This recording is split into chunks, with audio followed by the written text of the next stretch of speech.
Welcome to this week's VSEA Legislative Update. This week's update will be focusing on the Woodside Juvenile Rehabilitation Center.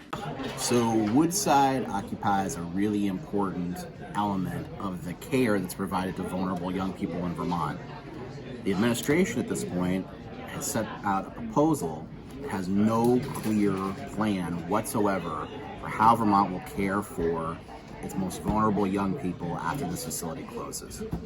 Just before the Christmas holiday and only weeks before the 2020 legislative session kicked off, the Scott administration announced to the Woodside facility workers that their intention would be to close the facility for July 1st, 2020. Members from Woodside and VSEA staff quickly organized and began strategizing what would become one of VSEA's largest legislative priorities for the 2020 session, a response to the administration on why it's important to keep Woodside open. The media strategy lovingly called Woodside Are You On was deployed.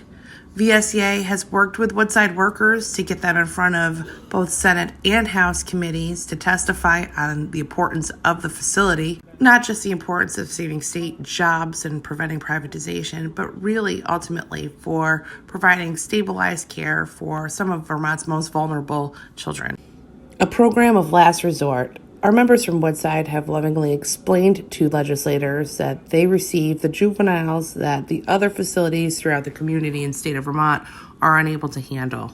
Well, at Woodside you have an incredibly dedicated, highly trained, and cohesive team of professionals that offer a wide range of crucial services to young people.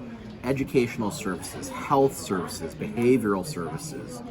And this team that's in place, were it to break up, if Woodside were to close, would be robbing the state of one of its most important resources for the care of young children. And while the administration's proposal is not a sure thing, it seems that VSEA and the Woodside workers may have some sympathy in the House, unclear about the Senate, and with half of the session left, there is still much to be determined.